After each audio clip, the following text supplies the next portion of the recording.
Ya, Héctor. Sí, Hola, buenos días. Vamos a, el día de hoy, revisar la actualización de la ADA del 2023. Como ya habíamos visto en el consenso que habíamos revisado la ocasión pasada, hacen mucho énfasis en no solo tratar eh, la diabetes, sino también tomar en cuenta todas las comorbilidades para poder reducir el riesgo cardiovascular de los pacientes. No solo enfocarse en diabetes, sino también tratar todos los factores de riesgo cardiovascular. ¿Y cómo hacen esto? Hacen mucha énfasis también en la educación y la importancia de empoderar al paciente en conocer la enfermedad y de los educadores en diabetes, trabajando conjuntamente con trabajadores de la salud, nutriólogos, en realidad un equipo multidisciplinario para atender todas las esferas del paciente y siempre centralizado en el paciente. En el capítulo de la clasificación y diagnóstico siguen viniendo los 4 tipos. En grupo 1 nos comentan sobre la diabetes tipo 1, que es debido generalmente a una destrucción autoinmune de las células pancreáticas que van a conducir a una deficiencia absoluta de insulina. Aquí incluye también la diabetes autoinmune latente del adulto. En grupo 2, que va a involucrar la diabetes tipo 2, esto es debido a una pérdida progresiva no autoinmune, generalmente debido a resistencia resistencia a la insulina y síndrome metabólico. Dentro del grupo 3, ahí nos incluye algunos tipos específicos de diabetes, como diabetes neonatal, diabetes monogénica, o debido a algunas enfermedades como el páncreas exócrino, fibrosis quística, pancreatitis, y diabetes inducida por algunos medicamentos, como es con el uso de glucocorticoides o ciertos retrovirales para el tratamiento de VIH, o seguido de un trasplante de órganos. Y por último, en el grupo 4, encontramos a la diabetes gestacional. Esto prácticamente no ha cambiado, siguen estos mismos 4 grupos desde las guías pasadas. Dentro de un poco de entrando en el capítulo que nos incluye de diabetes tipo 1, pues recomiendan que se debe hacer una detección. Ahorita más adelante vamos a ver las 3 fases o fases presintomáticas que pudiera tener incluso la diabetes, y para eso realizar una detección con medición de autoanticuerpos, pueden ser contra insulina, contra ácido glutámico descarboxilasa, antisloteo contra el transportador de zinc. Esto generalmente en familiares de primer grado que tengan con diabetes tipo 1 o en el curso de una investigación, es como nos recomienda la guía.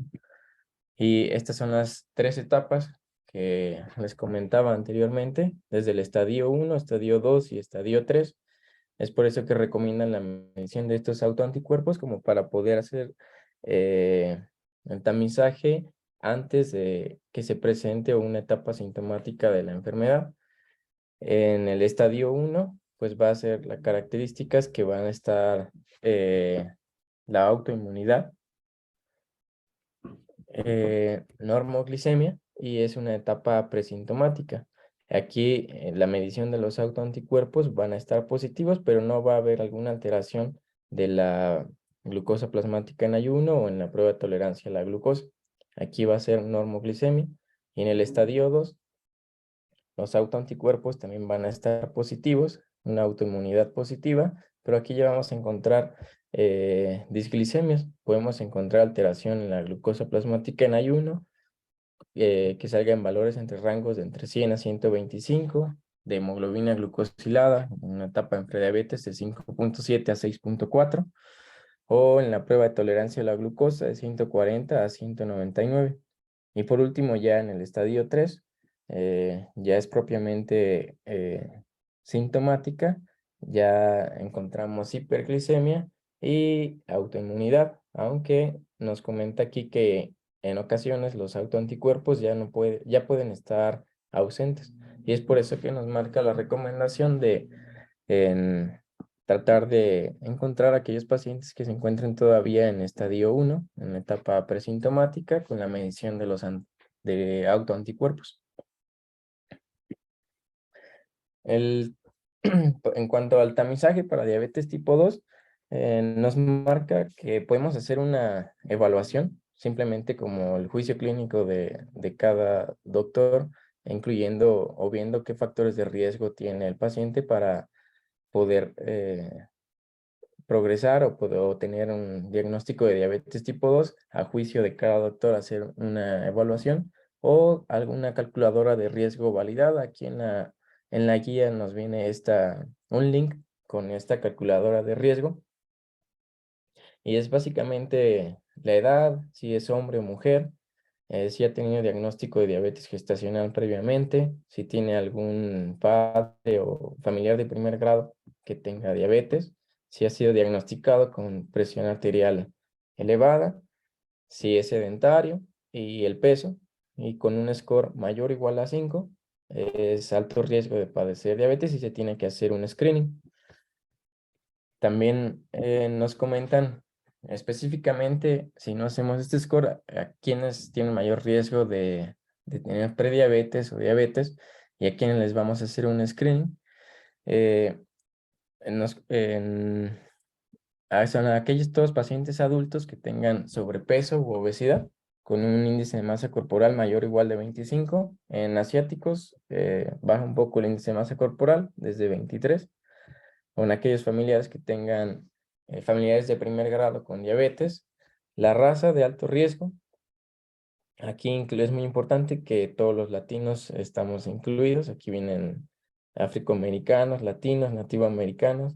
Entonces, pues prácticamente tenemos que estar muy al pendientes y hacernos un screening a partir de los 35 años de edad, como viene más adelante.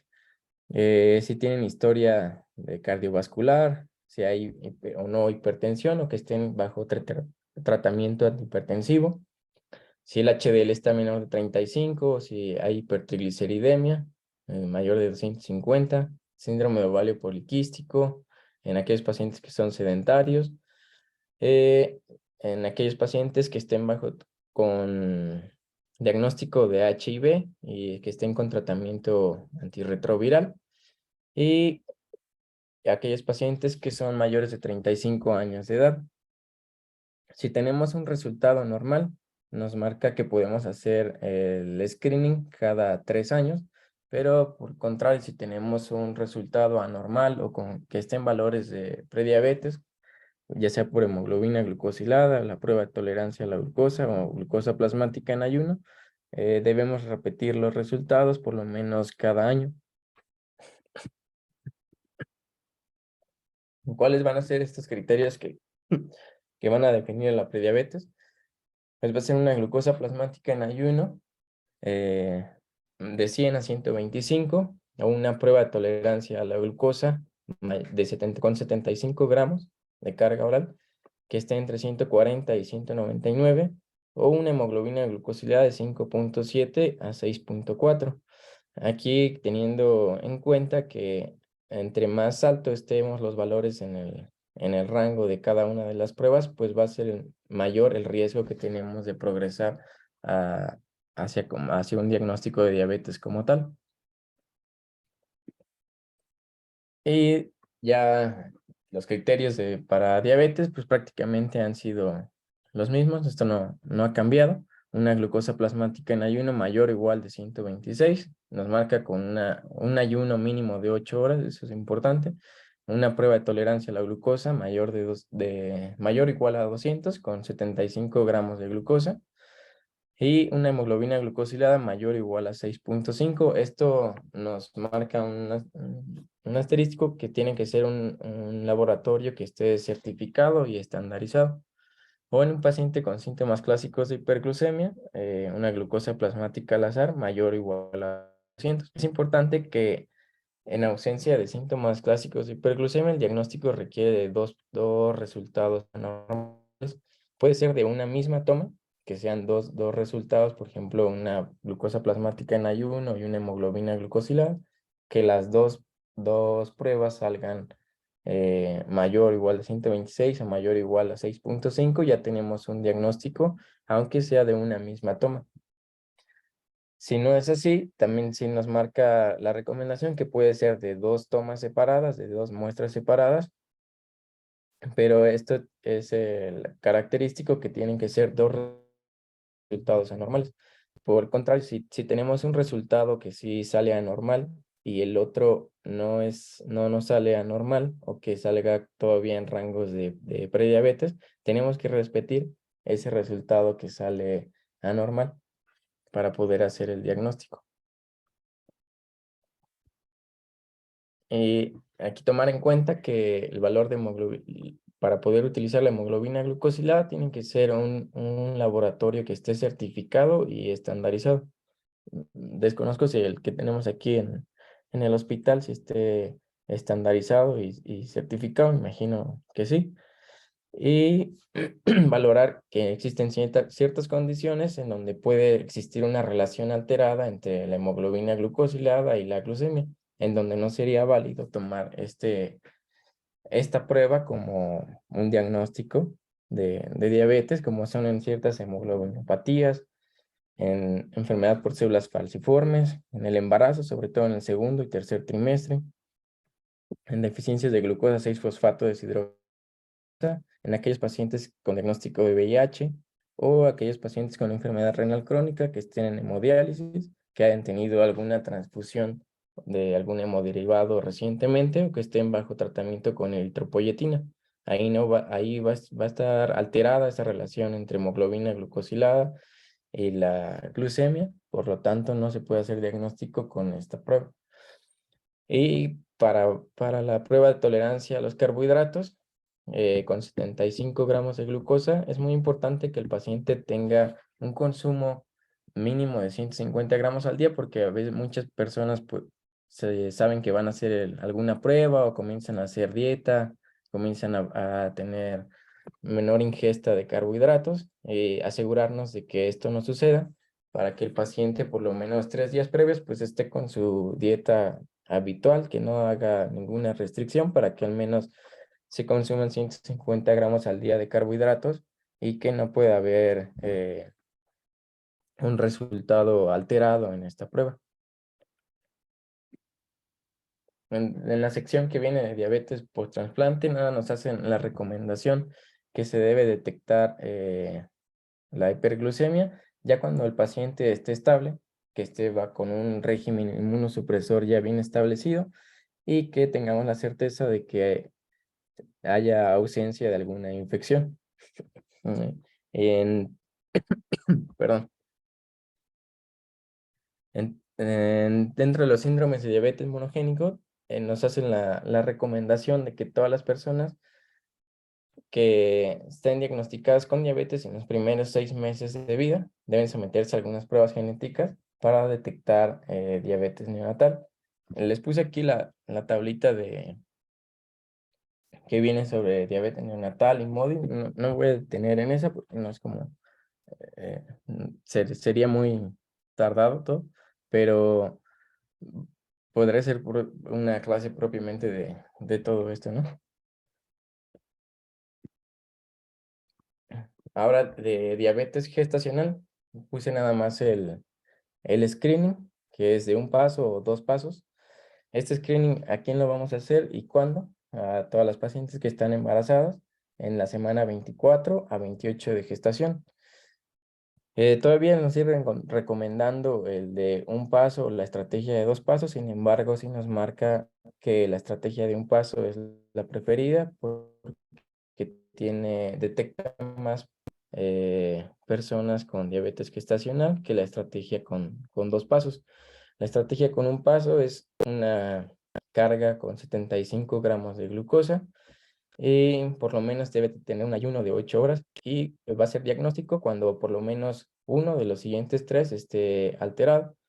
En ayunos que esté mayor o igual de 92, a la hora de 180 y a las 2 horas de 153 miligramos sobre decilitro el valor de glucosa.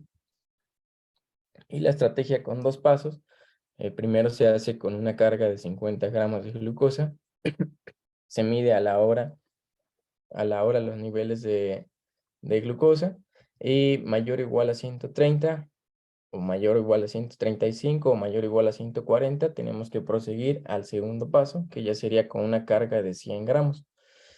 E igual, si tenemos alguno de estos cuatro, aquí son cuatro, alguno de estos cuatro resultados anormal, ya podríamos hacer diagnóstico de diabetes gestacional.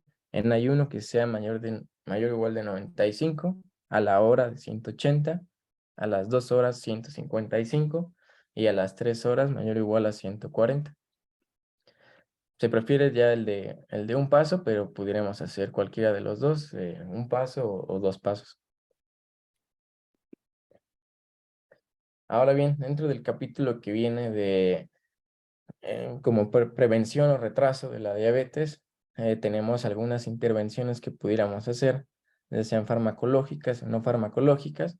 Dentro de las farmacológicas nos recomiendan la terapia con metformina, pero ponen algunas especificaciones o algunos criterios de aquellos pacientes que se benefician más con el uso de metformina para evitar o retrasar el inicio de diabetes.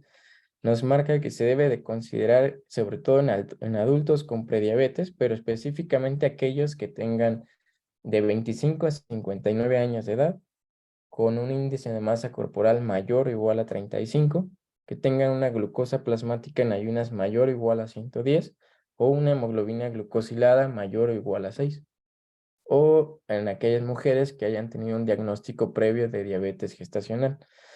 En estos pacientes son en los que más se van a beneficiar del uso de metformina para, como medida preventiva para retrasar el inicio de diabetes. También nos marca un apartado donde podemos considerar el uso de pioglitazona, sobre todo en aquellos pacientes con resistencia a la insulina, que sean prediabéticos y que tengan un antecedente de enfermedad cerebrovascular. Podemos considerar el uso de pioglitazona, ya que se ha visto que reduce accidente cerebrovascular o infarto de miocardio, y nos marca específicamente el uso de pioglitazona. Sin embargo, considerar los efectos adversos que pudiera tener, como los más comunes, el aumento de peso, el edema, sobre todo cuidar a aquellos pacientes que tengan, si tienen algún factor de riesgo cardiovascular o ya diagnóstico de insuficiencia cardíaca, por tener ahí como mucho cuidado, sobre todo con el edema, que podemos exacerbar la falla o el incremento en las fracturas.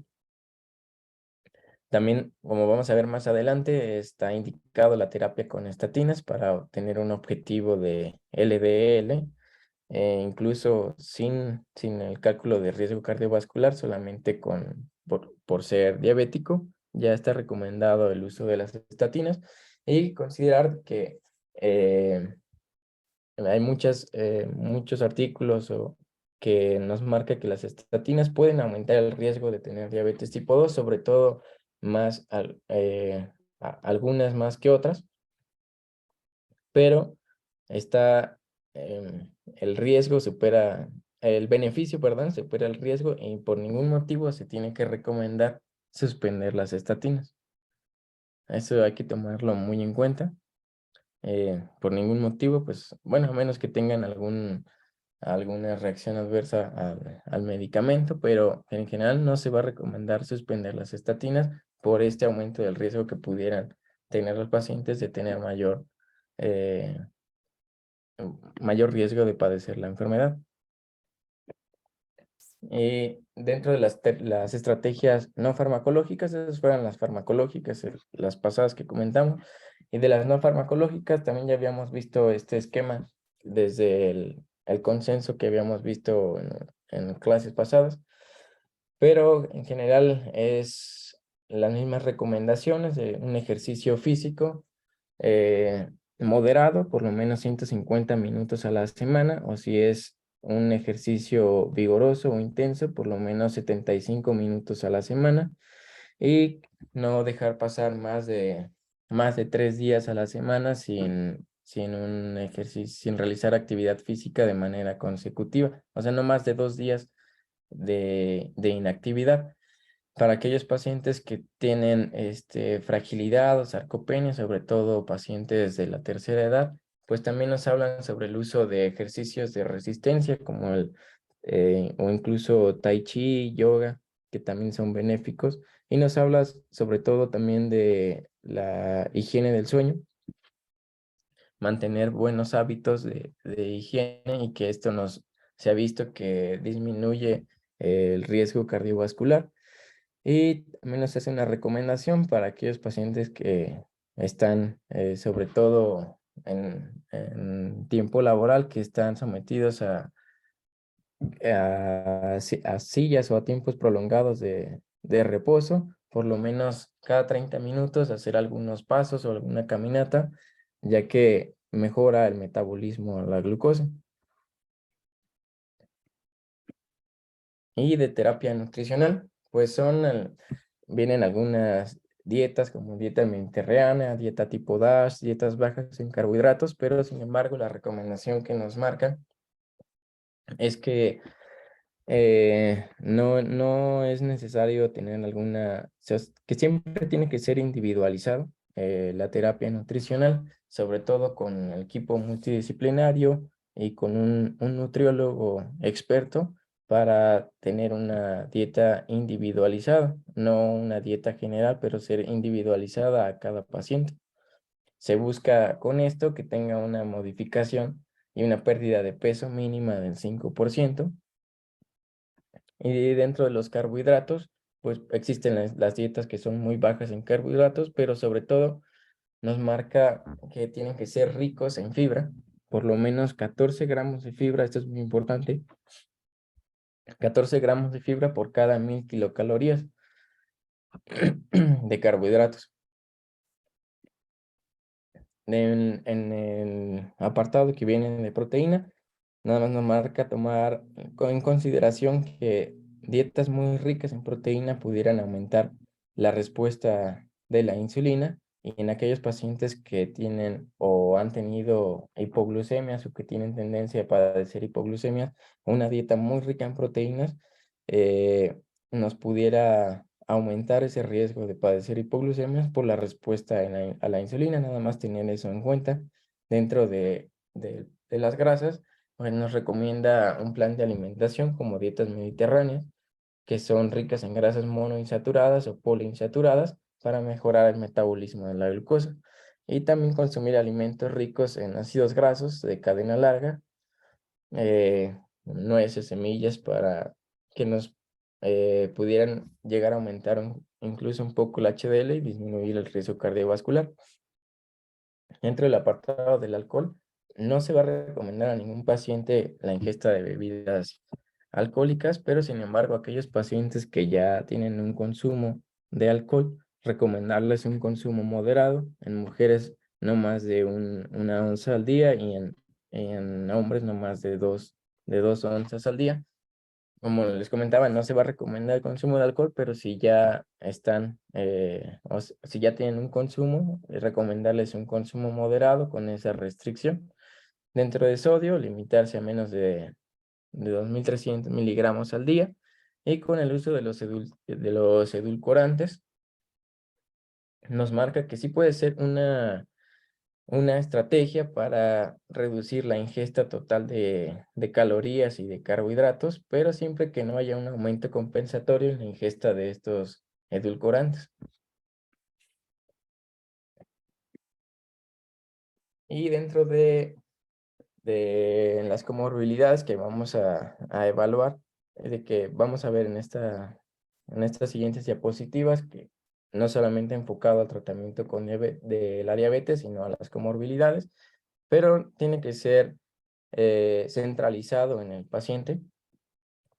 Para poder tener una terapia eficaz, tenemos que escuchar al paciente, ver las preferencias y creencias del paciente, también su nivel de alfabetización, para poder distinguir las posibles barreras que pueden existir entre el paciente y el médico. Todo esto para optimizar los resultados de la terapia que vamos a implementar con el paciente, tanto farmacológica como no farmacológica. Este esquema también ya lo habíamos visto en la clase pasada de que siempre tiene que ser centralizado en el paciente e individualizado. Ver las características de cada paciente, las prioridades, el estilo de vida, las comorbilidades, es muy importante, no solamente enfocarnos en la diabetes, sino ver todas las comorbilidades del paciente, y es básicamente en lo que se basa mucho esta guía. Considerar aquellos factores del paciente, como establecer objetivos glicémicos individualizados, objetivos de pérdida de peso individualizado, ver si están con algún otro medicamento, los efectos adversos que pudieran tener o las interacciones medicamentosas que pudieran tener el paciente.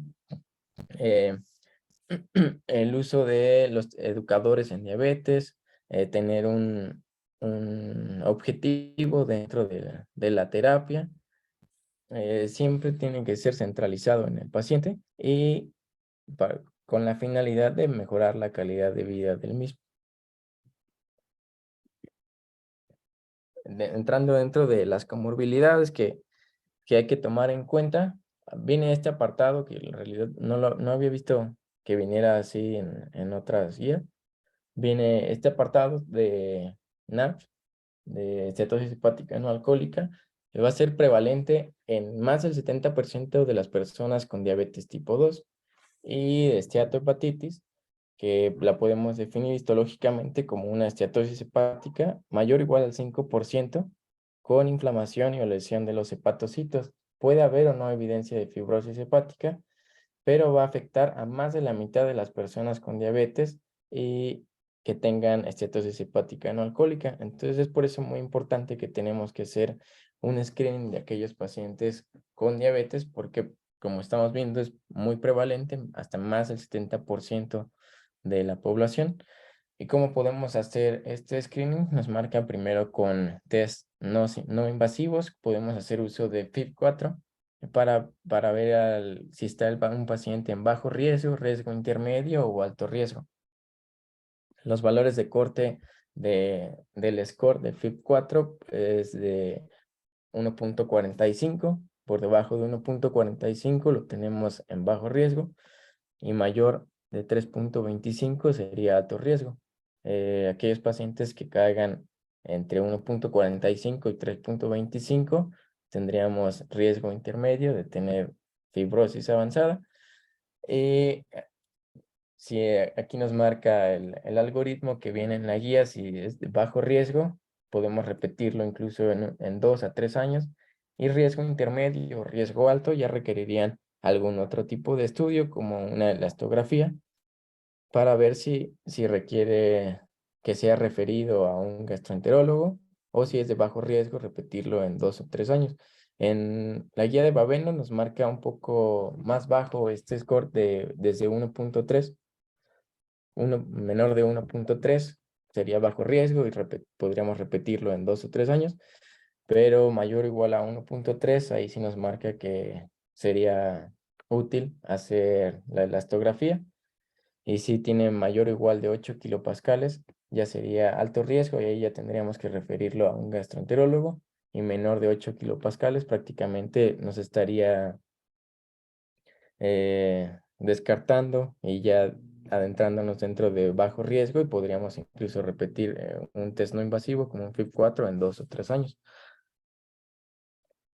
Entonces es muy importante que hagamos este screening todos los pacientes con diabetes, pues sacarle su FIB4. Y de obesidad, pues se recomienda una pérdida de peso que va desde el 3 al 7% inicial, pero pérdidas sostenidas mayor o igual a 10% van a otorgar mayores beneficios como modificadores en la enfermedad o hasta el término que habíamos visto en clases pasadas de remisión de diabetes tipo 2. Siempre se va a buscar con los cambios nutricionales, la actividad física o algunas estrategias conductuales o farmacológicas, lograr un déficit calórico de desde 500 hasta 750 kilocalorías al día. La farmacoterapia va a estar recomendada para aquellas personas que tengan un índice de masa corporal mayor o igual a 27.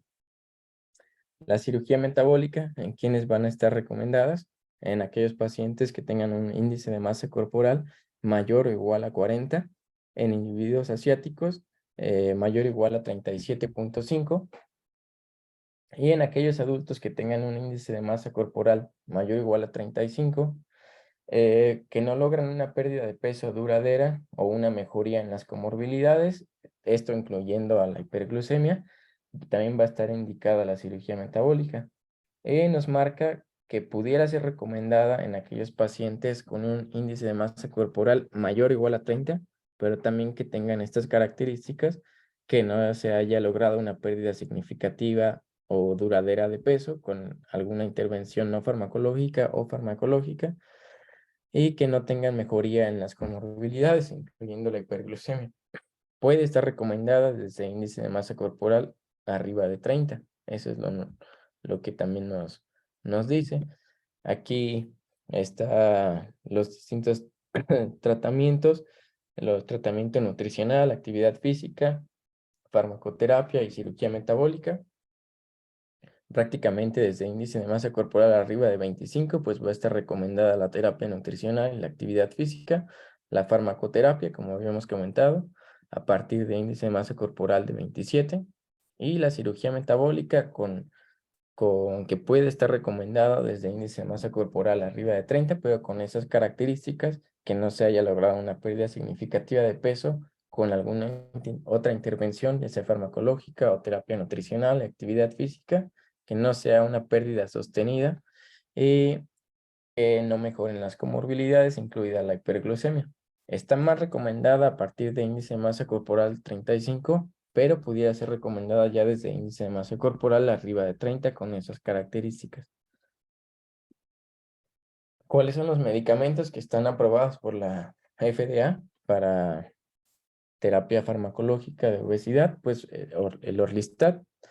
Los efectos adversos, pues va a ser mucho dolor abdominal, flatulencias, urgencia fecal, topiramato con fentermina, también efectos adversos gastrointestinales como constipación, o aquí también pudiera ser efecto adverso de incremento en la presión arterial. Entonces también tenemos que irnos también con cuidado con este fármaco.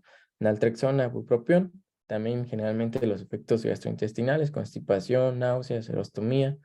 Y pues bueno, los GLP-1 que han demostrado la mayor pérdida de pesos sostenida y significativa. El primero con liraglutide, que se vio en los estudios SCALE, con pérdida de peso de hasta un 6%, y el semaglutide en los STEP, que se ha visto con pérdida de peso de arriba del 9%, de 9 hasta incluso a un 12%, el liraglutide con la dosis que tiene que ser de 3 miligramos día, y el semaglutide a dosis de 2.4 miligramos semanales. Son dosis altas, que la mayoría de los efectos adversos son efectos gastrointestinales como náusea, vómito, diarrea, plenitud postprandial.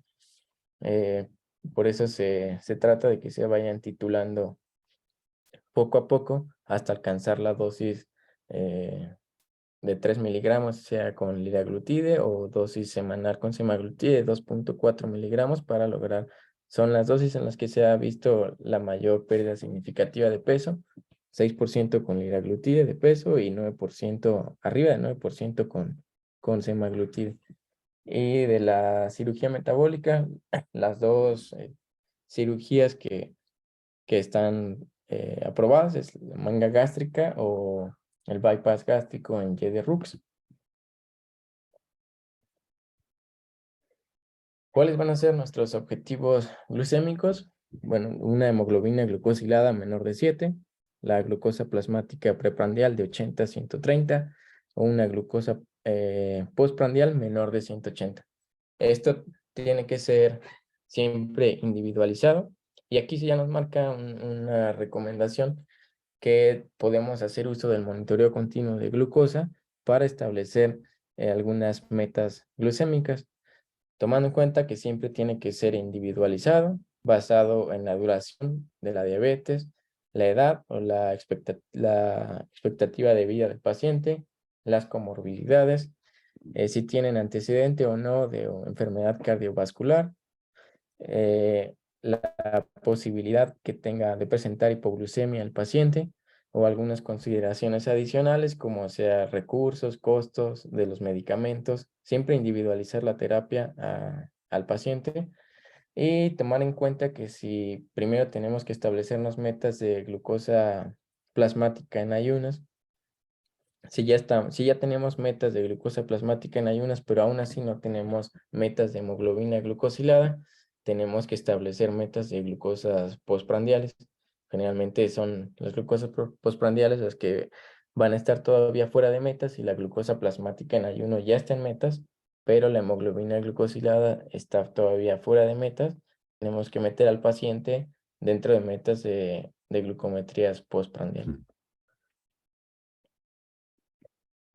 ¿Y cuáles van a ser estos objetivos glucémicos con el monitoreo continuo de glucosa?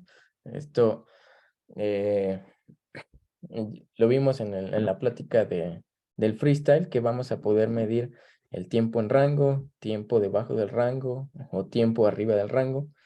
Tiempo en rango para la mayoría de los adultos no embarazados o personas que adultos ahorita vamos a hablar, no son personas embarazadas. En personas embarazadas el objetivo tiene que ser un poco más bajo, pero aquí el tiempo en rango tiene que ser de 70 a 180.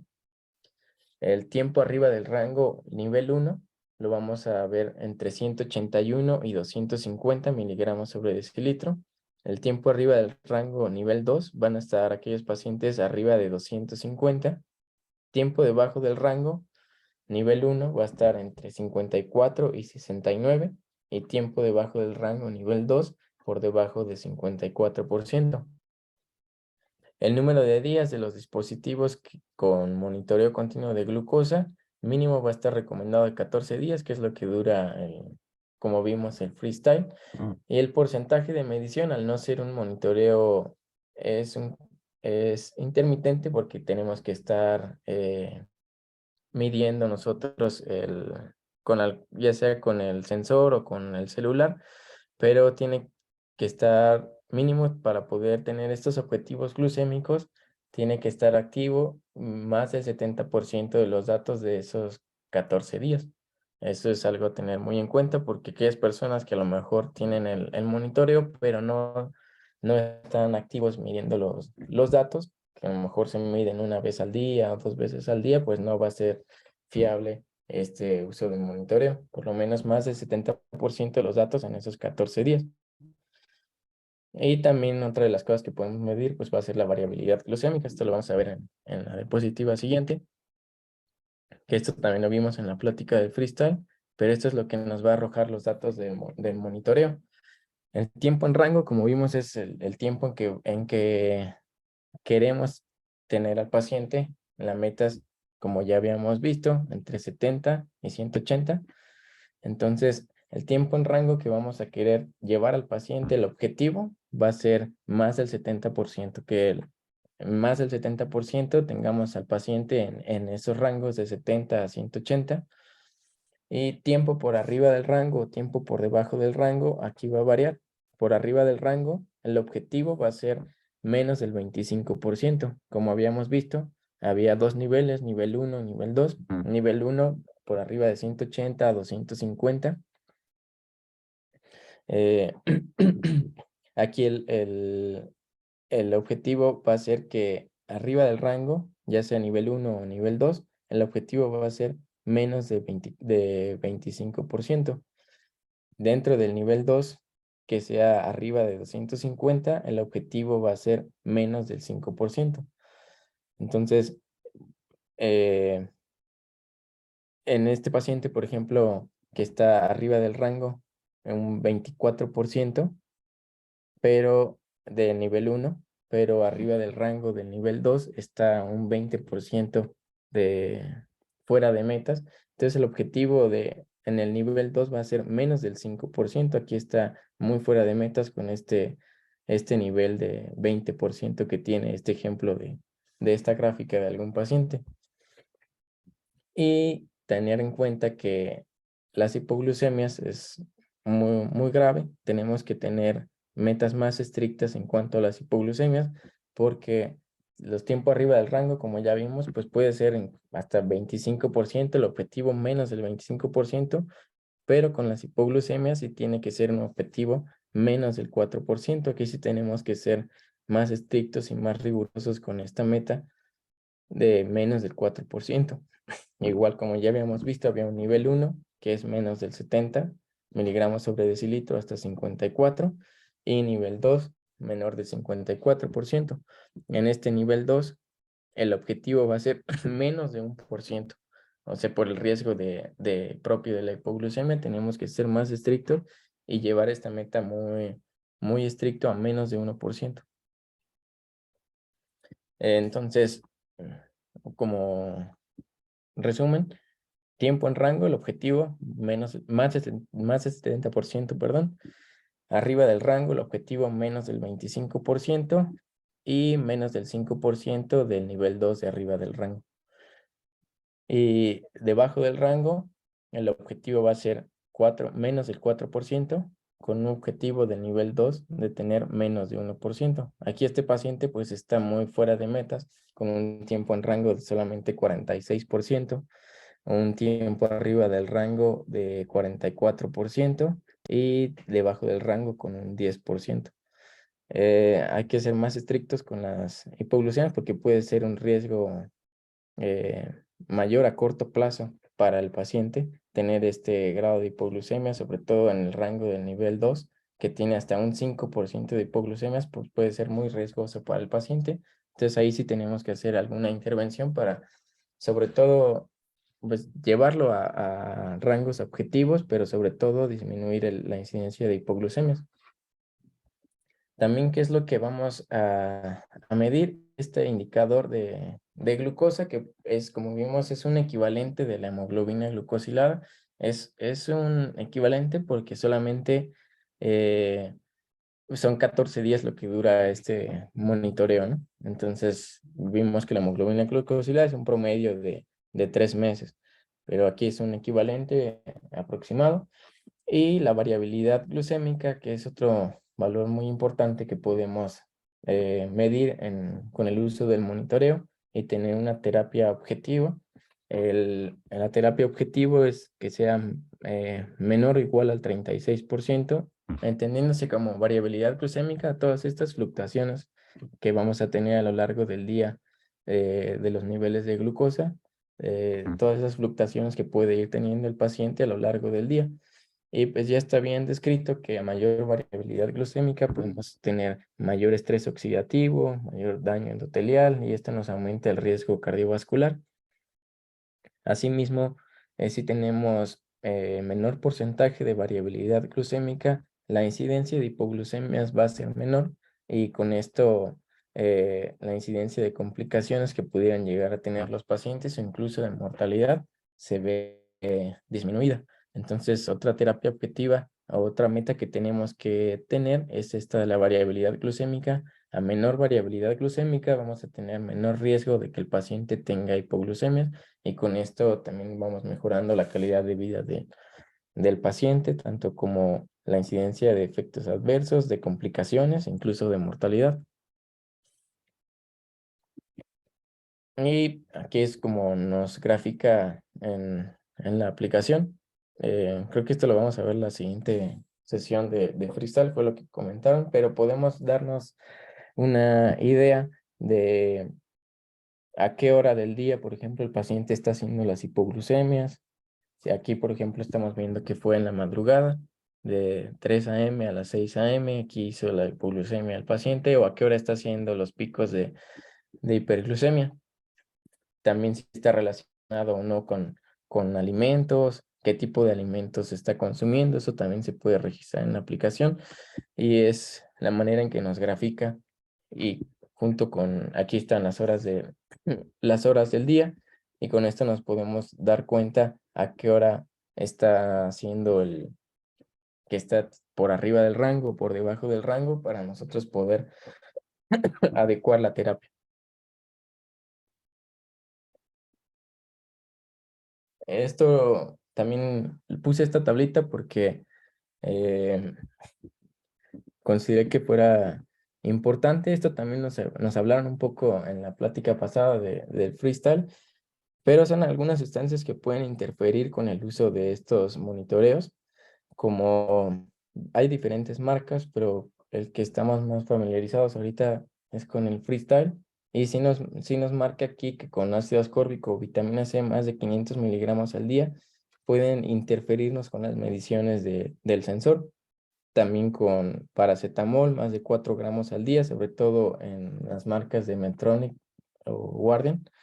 El uso de alcohol, también con Medtronic, hidroxiurea con Medtronic, manitol o tetraciclinas con esta marca de sensor de Sensionix. Entonces son algunas sustancias que nos pueden interferir en las mediciones, solo tomarlo en cuenta.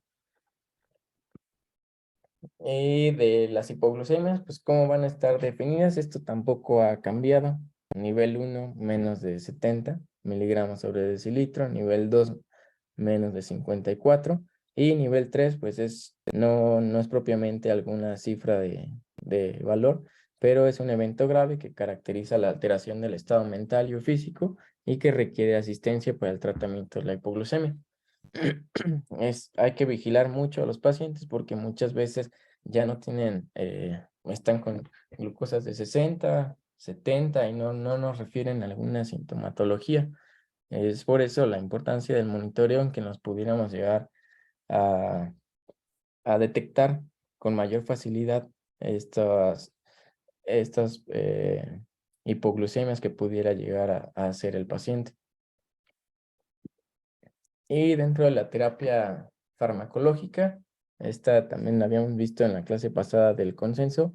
En general, lo que cambia es que vamos a hallar, bueno, en un principio las modificaciones al estilo de vida, la terapia nutricional, ejercicio físico, el soporte con los educadores en diabetes, como lo que ya hemos comentado en las diapositivas previas, pero hay básicamente dos objetivos. El objetivo que sea reducir el riesgo cardiorrenal del paciente, aquellos pacientes que ya tengan alguna enfermedad cardiovascular ya establecida o aquellos pacientes que estén en alto riesgo de desarrollarla, o el objetivo de solamente tener metas glucémicas o un objetivo del manejo de peso. Es básicamente en los dos rubros en los que se separa este algoritmo.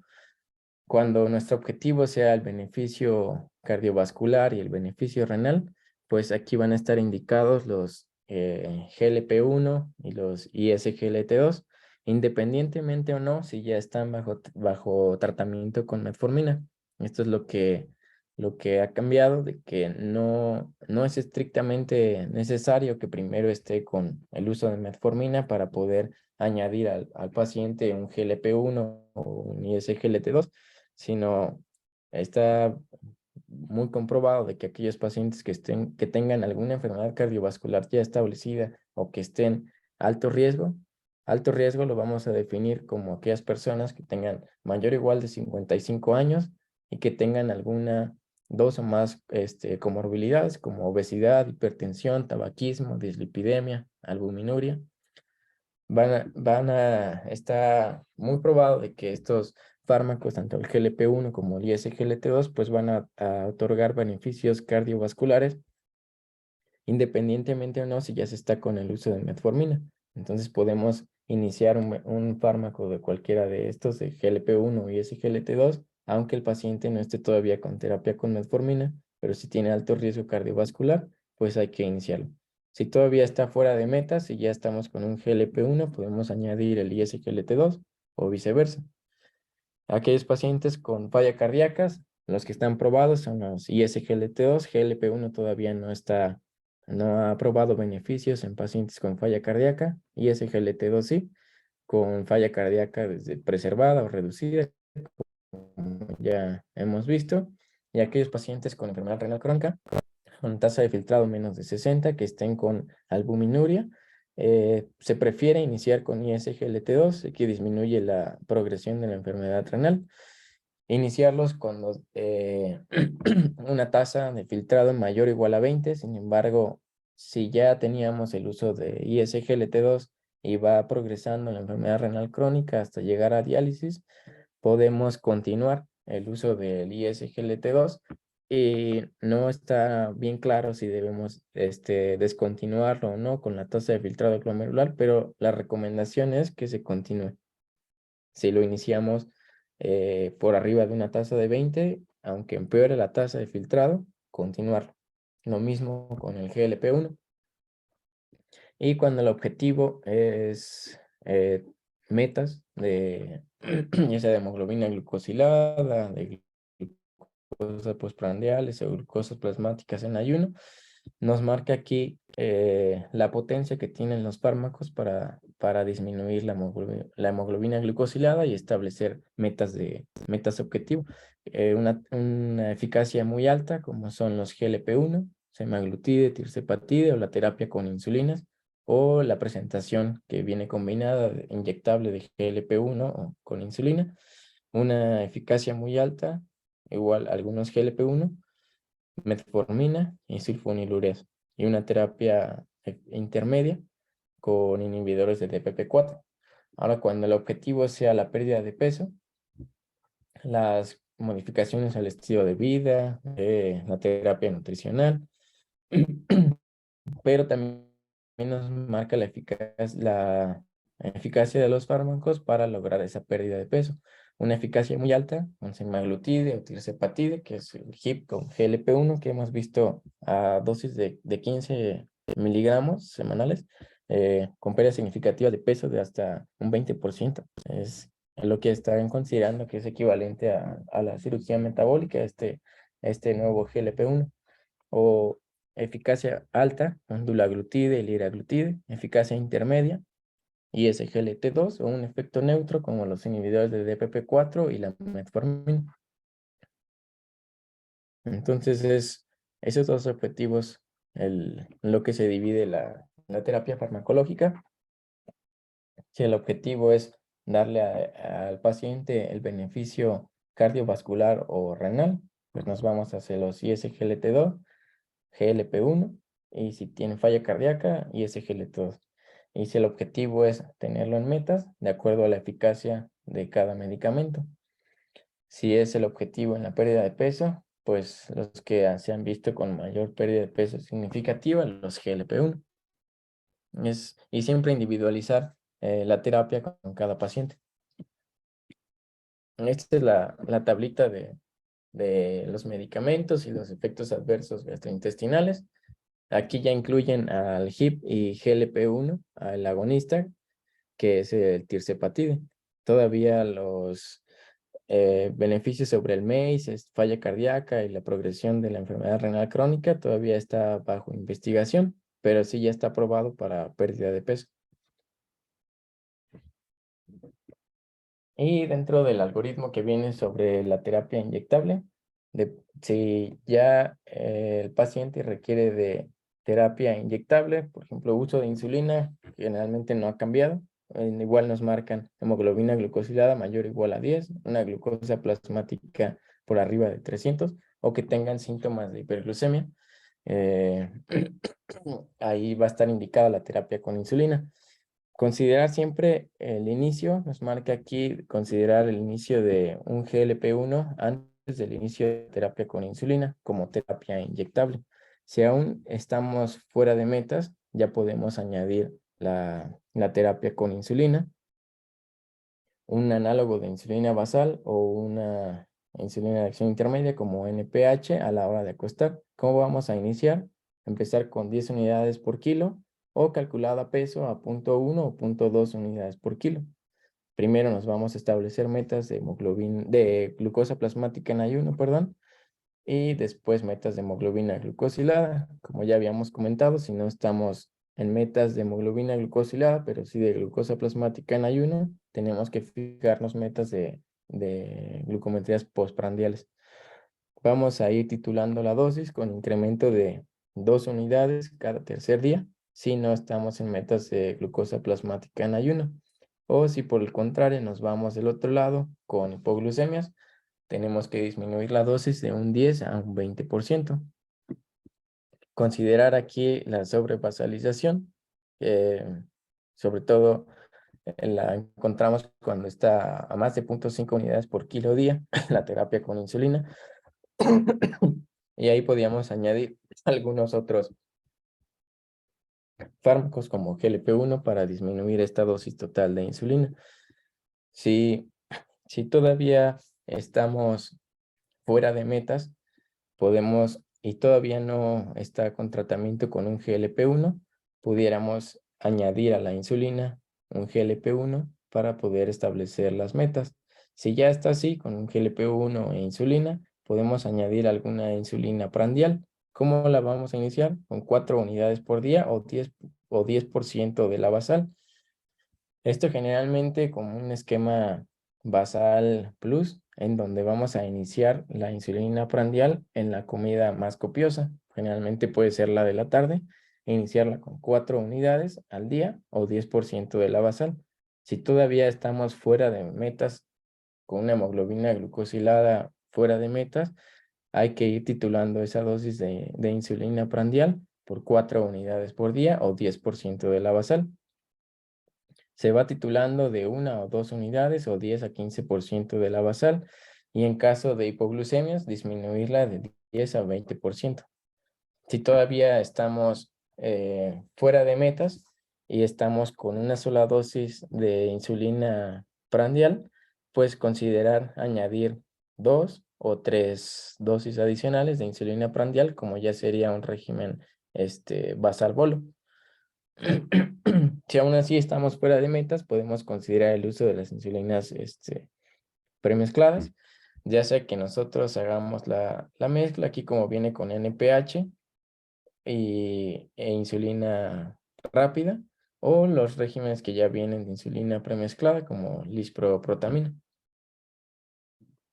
Generalmente si estamos con uso de insulina basal, por ejemplo, glargina, y vamos a pasar hacia un régimen de insulina premezclada, se hace el cambio 1 a 1.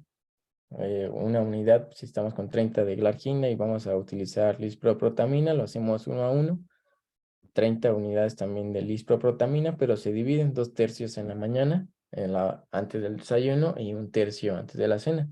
E igual, ir titulando la dosis. Podemos ir titulando desde 2 a 4 unidades cada 2 o 3 días. Y si tenemos hipoglucemia, disminuir la dosis de un 10 a un 15%, lo mismo. Dentro del apartado de enfermedades cardiovasculares, este es el algoritmo que viene para inicio de tratamiento con hipertensión arterial. Aquí la meta que vamos a establecer para pacientes diabéticos e hipertensos, pues va a ser menor de 130/80. Aquí viene iniciar con un agente farmacológico o empezar con 2 agentes. La verdad es que pues las guías que hemos revisado de hipertensión ya nos recomiendan iniciar con terapia dual, pero aquí todavía nos comentan que pudiéramos iniciar cuando la presión está por arriba de 140/90, pero menor de 160/100, empezar con un solo agente. Si tiene albuminuria o no, pues el beneficio del IECA y ARA2 con albuminuria. Y la terapia dual, arriba de 160/100. Si todavía la terapia dual puede ser un IECA o ARA2, un calcio antagonista o un diurético. Los diuréticos que nos marcan son los diacida-like, como indapamida o clortalidona. Si todavía estamos fuera de metas, que la meta que marca en la guía ese sí es muy estricto, menor de 130/80 para pacientes con diabetes. Si todavía estamos fuera de metas y no alcanzamos el objetivo, pues añadir, si está con monoterapia, añadir un segundo fármaco, o si está con terapia dual, añadir un tercer fármaco. Y si aún así estamos fuera de metas y que no alcanzamos el objetivo, considerar añadir en un cuarto paso el antagonista receptor de mineralocorticoide. Y dentro de las terapia con estatinas, ¿qué es lo que nos marca? Que pacientes de 40 a 75 años de edad con diabetes sin ninguna enfermedad cardiovascular aterosclerótica, está recomendado el uso de estatinas de intensidad moderada. Aquellos pacientes que no tengan ni alto riesgo cardiovascular ni factores de riesgo y que no tengan una enfermedad establecida, con 40 a 75 años de edad y que sean diabéticos, ya está recomendada la terapia con estatinas a intensidad moderada. Por el contrario, si ya tienen factores de riesgo o ya tienen enfermedad cardiovascular aterosclerótica, aquí va a ser estatinas de alta intensidad, igual de 40 a 75 años, para reducir el colesterol y tener una meta objetivo de LDL con una reducción mayor o igual al 50% del valor inicial. Meta objetivo, tener un LDL menos de 70 miligramos sobre decilitro. Aquellos pacientes que estén de 20 a 39 años de edad, pero que tengan factores de riesgo, obesidad, hipertensión, dislipidemias, puede ser razonable el inicio con estatinas. Cuando no alcanzamos la terapia objetivo de aquellos pacientes que están con alto riesgo cardiovascular, de un descenso de LDL mayor o igual al 50%, y que el LDL todavía lo tenemos fuera de metas, arriba de 70, podemos agregar ezetimibe o un inhibidor de PCSK9 a la dosis de estatinas máxima tolerada. Primero, aumentar la máxima dosis tolerada de estatina para después agregar ezetimiba o inhibidor de PCSK9 cuando todavía estamos fuera de metas objetivo. Aquellos pacientes que ya tienen enfermedad cardiovascular, pues la terapia, el objetivo va a ser más estricto con un LDL menos de 55%. De 55 miligramos sobre decilitro, perdón. Igual si no tenemos metas de LDL, considerar añadir ezetimiba o un inhibidor de PCSK9. ¿Cuáles van a ser las estatinas de alta intensidad o de intensidad moderada? Alta intensidad es atorvastatina a dosis de 40 u 80 miligramos o rosuvastatina a dosis de 20 y 40 miligramos. Intensidad moderada. Se llama alta intensidad por la eficacia que tiene a esa dosis de disminuir el colesterol, el LDL, en más del 50%. Esas son, a esas estatinas, a esas dosis, generalmente nos van a reducir el LDL en más del 50%. E intensidad moderada, porque a estas dosis lo van a reducir alrededor de un 30 hasta un 49%. ¿Qué dosis va a ser de atorvastatina para intensidad moderada? De 10 a 20 miligramos, de rosuvastatina 5 a 10 miligramos, simvastatina 20 a 40 miligramos, pravastatina de 40 a 80, lovastatina 40 miligramos, pitavastatina de 1 a 4 miligramos. Se dividen así de intensidad moderada o alta intensidad por la capacidad de reducir el LDL. Alta intensidad más del 50% y moderada intensidad más del 30%, de 30 a 50%. En aquellos pacientes con enfermedad renal crónica, lo que nos marca la guía, aquellos pacientes que están con diabetes, hipertensión, que tienen albuminuria, pues ya el uso de un IECA o ARA2, que ya está ampliamente conocido, y el beneficio que tiene iniciar el IECA y el ARA2 para disminuir la albuminuria. Tomar en cuenta que no se deben suspender estos medicamentos a menos que se tenga un aumento de la creatinina más del 30%. Si es menos del 30%, se recomienda no suspender el bloqueo del sistema renina-angiotensina. Y también pues ya el uso de los medicamentos ISGLT2 o GLP-1 que ya tienen un beneficio renal ya probado con disminución en la progresión de la enfermedad renal crónica. Y también nos marca sobre el uso de antagonistas del receptor de mineralocorticoide no esteroideo como la finerenona, que ya está bien probado en los estudios como Fígaro y Fidelio, que tienen esa disminución en la progresión de la enfermedad renal crónica, además de beneficios cardiovasculares. Este de beneficios cardiovasculares se vio en Fígaro y Fidelio como un objetivo secundario, pero ya están corriendo estudios como objetivo primario. Y dentro del apartado que viene sobre atención hospitalaria, se recomienda a todas las personas con diabetes o hiperglucemia al ingreso al hospital realizar una hemoglobina glucosilada si no se realizó en los 3 meses previos. Y sobre todo hacen hincapié sobre la terapia con insulina. Nos establece que los inhibidores de DPP-4 como antidiabéticos orales pudieran tener un buen papel dentro de la terapia hospitalaria, pero se prefiere el uso con terapia con insulina. Vamos a iniciar esa terapia cuando a partir de un umbral mayor o igual a 180 miligramos sobre decilitro, y la terapia objetivo pues va a ser de 140 a 180 miligramos sobre decilitro para la mayoría de los pacientes. Incluso podemos ser un objetivo más estricto como 110 a 140 o de 100 a 180 en algunos pacientes seleccionados, pero cuidando muy de cerca las hipoglucemias. O sea, aquellos pacientes que no tengan alto riesgo de hipoglucemia, sí podemos llevar objetivos más estrictos como de 110 a 140 o incluso 100 a 180, cuidando siempre el riesgo de hipoglucemias.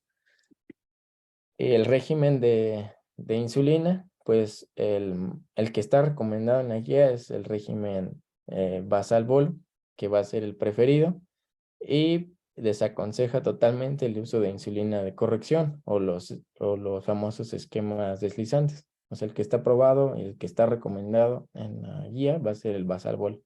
No, los esquemas deslizantes no van a estar recomendados. Para tener esto en cuenta, los pacientes que tenemos en piso, pues podemos dejarles el basal bolo y los esquemas deslizantes, irlos dejando a un lado.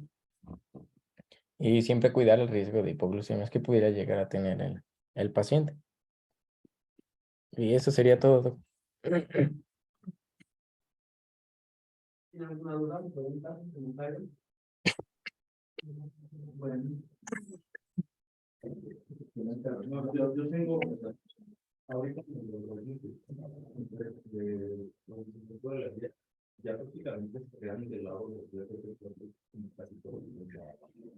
Entonces lo ponen en como que no puede estar no te importa pérdida de peso que cuando se pero bueno, obviamente, si no tiene cuando la tasa de filtración monolar está baja, no puede dar el segundo, los de reparto, ahí no dejan de chofer todavía, ¿no? Para pacientes con enfermedad cardiovascular, puede ser una opción, una alternativa, ¿no? Después del análogo GLP-1, ¿no? Que sería como, o los inhibidores de GLP-2 es por falla cardíaca, ¿no? Pero sí pudieran tener cierto grado de utilidad, aunque sí ya han quedado muy atrás en el algoritmo, ¿no? Los inhibidores de GLP-4. Llama la atención la inclusión de tirzepatida para manejo de diabetes con obesidad. Y pues, fuera de eso, pues la verdad, un muy buen resumen, Héctor, muchas gracias. ¿A usted, Excelente. doc? Y muy relevante lo último que comentaste de los esquemas deslizantes. Entonces, en realidad, cualquier paciente que ingresa, desde el momento que ingresa, no tenemos ninguna, si va a comer, no tenemos ninguna justificación para no dejarle un esquema basal bolo, ¿no? Y en el supuesto de que no coma, pues un esquema basal, ¿no? Si está con hiperglucemia. Bien, pues creo que nada más, y pues que te recuperes. Gracias, doc. Vale. Nos vemos. Gracias, doc. Hasta luego.